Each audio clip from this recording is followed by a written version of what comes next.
ಇಂದು DCC bank ನಿರ್ದೇಶಕ ಸ್ಥಾನದ ಅಭ್ಯರ್ಥಿ ಎಂಎಸ್ ನಿರಂಜನ್ ಸುದ್ದಿಗೋಷ್ಠಿ ನಡೆಸಿ, ಈ ಹಿಂದೆ ನಾನು ನಿರ್ದೇಶಕನಾಗಿದ್ದಾಗ ರೈತಪರ ಅನೇಕ ಕೆಲಸಗಳನ್ನು ಮಾಡಿದ್ದೇನೆ, ಮುಂದೆಯೂ ಕೂಡ ಮಾಡುತ್ತೇನೆ ಮತ್ತು ನಾನು ಕೂಡ ಬಿಜೆಪಿ ಬೆಂಬಲಿತ ಅಭ್ಯರ್ಥಿ, ನನಗೂ ಮತದಾನ ಮಾಡಿ ಎಂದು ಕೇಳಿಕೊಂಡರು. ಈಗಾಗಲೇ ಕಳೆದ 5 ವರ್ಷದ ಹಿಂದೆ ಸಹಕಾರ ಸಂಘಕ್ಕೆ ಇದೇ ಬ್ಯಾಂಕಿಗೆ ಡಿಸಿಸಿ ಬ್ಯಾಂಕಿಗೆ ನಿಂತ ಸಂದರ್ಭದಲ್ಲಿ ಜನ ನನ್ನನ್ನು ಆಯ್ಕೆ ಮಾಡಿ ಕಳಿಸಿದಂಥ ಎಲ್ಲ ನಮ್ಮ ಫ್ಯಾಕ್ಸಿನ ಪ್ರತಿನಿಧಿಗಳಿಗೆ, ನನ್ನ ಪಕ್ಕದಲ್ಲಿ ರಘುನಂದನ್ ಮಾಜಿ ಅಧ್ಯಕ್ಷರು, ರಮೇಶ್ ಕಾರ್ಯಕರ್ತ, ರಾಜು ಡೈರೆಕ್ಟ್ರು ಸೊಸೈಟಿ. ಹಾಗಾಗಿ ನನಗೇನು ಆಯ್ಕೆ ಮಾಡಿದ್ರು ಜನ, ಅವ್ರಿಗೆ ನಾನು ನ್ಯಾಯ ಕೊಟ್ಟಿದ್ದೀನಿ ಅಂತ ಅಂದ್ಕೊಂಡಿದ್ದೀನಿ. ಯಾಕೆ ಅಂತ ಹೇಳಿದರೆ ನನ್ನ ಜೊತೆಯಲ್ಲಿ ಇವರೆಲ್ಲರೂ ಕೆಲಸ ಮಾಡಿದ್ದಾರೆ. ನಾವು ಎಲ್ಲೋದ್ರೂ ಕೂಡ ಡೆಲಿಗೇಟ್ಸ್ ಹೇಳ್ತಿದ್ದು, ನೀವು ಕೈಗೆ ಕಾಲಿಗೆ ಸಿಗ್ತಿದ್ರಿ, ಫೋನಲ್ಲೇ ಕೆಲಸ ಮಾಡ್ತಿದ್ರಿ, ನಾವು ನಿಮ್ಮಂಥರನ್ನ ಕಳ್ಕೊಂಡ್ರೆ ಇವ್ರ ಹತ್ರ ನಾವು ಮಾತಾಡೋಕ್ಕಾಗತ್ತಾ, ಇವ್ರು ನಾವು ಹಿಡಿಯೋಕ್ಕಾಗತ್ತಾ, ನಮಗೆ ನ್ಯಾಯ ದೊರಕಿಸ್ತಾರ ಅನ್ನೋದು ಭಾಳಷ್ಟು ಜನಕ್ಕೆ ಗೊಂದಲ ಇದೆ. ಸುದ್ದಿಗೋಷ್ಠಿಯಲ್ಲಿ ಮಾತನಾಡಿದ ಅವರು, ನಾನು ಸದಾ ಪಕ್ಷದ ಪರ, ಯಾವತ್ತೂ ಪಕ್ಷ ವಿರೋಧಿ ಚಟುವಟಿಕೆಗಳನ್ನು ಮಾಡಿಲ್ಲ ಮತ್ತು ಸಹಕಾರ ಕ್ಷೇತ್ರದಲ್ಲಿ ಯಾವುದೇ ಪಕ್ಷ ಬರುವುದಿಲ್ಲ ಎಂದು ನಮ್ಮ ನಾಯಕರೇ ಹೇಳಿದ್ದಾರೆ. ಹಾಗಾಗಿ ನಾನು ಚುನಾವಣೆಗೆ ನಿಂತಿದ್ದೇನೆ ಮತ್ತು ಚುನಾವಣೆಯಲ್ಲಿ ಗೆಲ್ಲುವ ವಿಶ್ವಾಸವೂ ನನಗೆ ಇದೆ ಎಂದರು.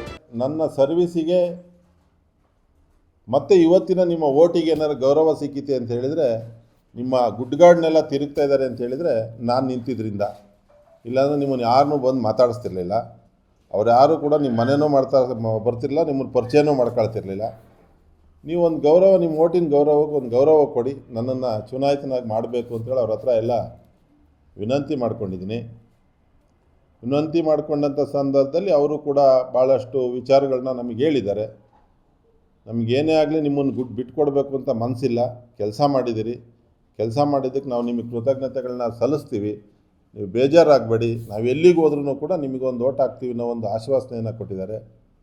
ಆ ಆಶ್ವಾಸನೆ ನಾನು ನಂಬಿಕೊಂಡು, ಆ ಆಶ್ವಾಸನೆ ಮೇಲೆ ಧೈರ್ಯವಾಗಿ ನಿಮ್ಮ ಎದುರುಗಡೆ ಇವತ್ತು ಪ್ರೆಸ್ ಮೀಟ್ ಮಾಡ್ತಾಯಿದ್ದೀನಿ ಮತ್ತು ಗೆಲ್ತೀನಿ ಅನ್ನೋ ಒಂದು ಭರವಸೆನೂ ಕೂಡ ಹೇಳ್ತಾ ಇದ್ದೀನಿ. ಜನರು ನನ್ನ ಬಳಿ ಮಾತನಾಡಿ, ನೀವು ನಮ್ಮ ಫೋನ್ ಸಂಪರ್ಕಕ್ಕೆ ಮತ್ತು ನೇರ ಸಂಪರ್ಕಕ್ಕೆ ಸಿಗುತ್ತಿದ್ದೀರಾ. ದೊಡ್ಡ ದೊಡ್ಡ ನಾಯಕರು, ನಿರ್ದೇಶಕರಾದರೆ ಅವರನ್ನು ನಾವು ಸಂಪರ್ಕಿಸಲು ಸಾಧ್ಯವಾಗುವುದಿಲ್ಲ, ಆದ್ದರಿಂದ ನೀವೇ ಮುಂದುವರಿಯಬೇಕೆಂದು ಮನವಿ ಮಾಡಿದ್ದಾರೆ ಎಂದರು. ಅವ್ರಿಗೆ ನಾನು ನ್ಯಾಯ ಕೊಟ್ಟಿದ್ದೀನಿ ಅಂತ ಅಂದ್ಕೊಂಡಿದ್ದೀನಿ. ಯಾಕೆ ಅಂತ ಹೇಳಿದರೆ ನನ್ನ ಜೊತೆಯಲ್ಲಿ ಇವರೆಲ್ಲರೂ ಕೆಲಸ ಮಾಡಿದ್ದಾರೆ.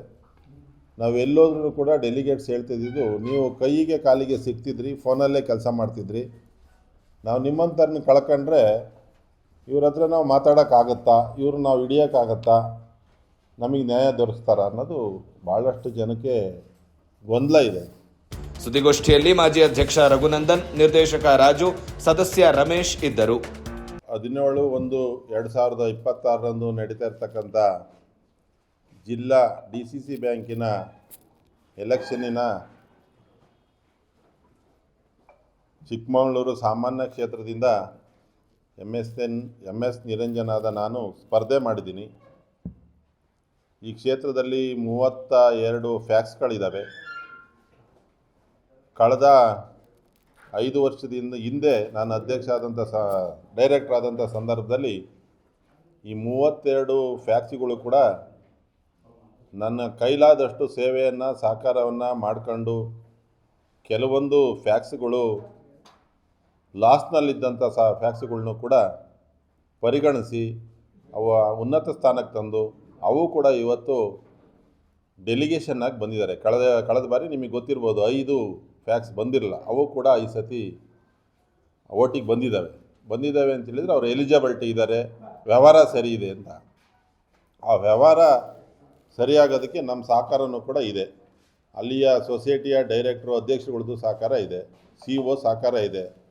ಹಾಗಾಗಿ ಈ ಬಾರಿ ಡೆಲಿಗೇಷನ್ ಆಗಿರ್ತಕ್ಕಂಥ ಎಲ್ಲ ಫ್ಯಾಕ್ಸಿನ ಪ್ರತಿನಿಧಿಗಳು ನನ್ನ ಮೇಲೆ ವಿಶ್ವಾಸ ಇಟ್ಟಿದ್ದಾರೆ, ನನಗೆ ಓಟ್ ಹಾಕ್ತಾರೆ ಅಂತಕ್ಕಂಥ ನಂಬಿಕೆನೂ ಕೂಡ ಇದೆ. ನಾನು ಗೆಲ್ತೀನಿ ಅಂತೇಳಿ ಈ ಸಂದರ್ಭದಲ್ಲಿ ನಿಮ್ಮ ಮುಂದೆ ಹೇಳ್ತಾ, ಗೆಲ್ಲುವಂಥ ವಿಶ್ವಾಸನ ನಮ್ಮ ಫ್ಯಾಕ್ಸಿನ ಎಲ್ಲ ಸದಸ್ಯರುಗಳು ಕೂಡ ನನಗೆ ಆಶ್ವಾಸನೆ ಕೊಟ್ಟಿದ್ದಾರೆ.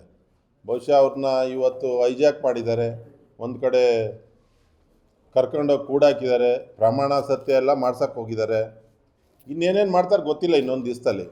ಆದ್ರೂ ಕೂಡ ಅವ್ರು ಯಾರೂ ಕೂಡ ಧೃತಿಗೆಟ್ಟಿಲ್ಲ. ವೈಸಿರಿ ಟುಡೇ ವಾಯ್ಸ್ ಆಫ್ ಡೆಮೋಕ್ರಸಿ.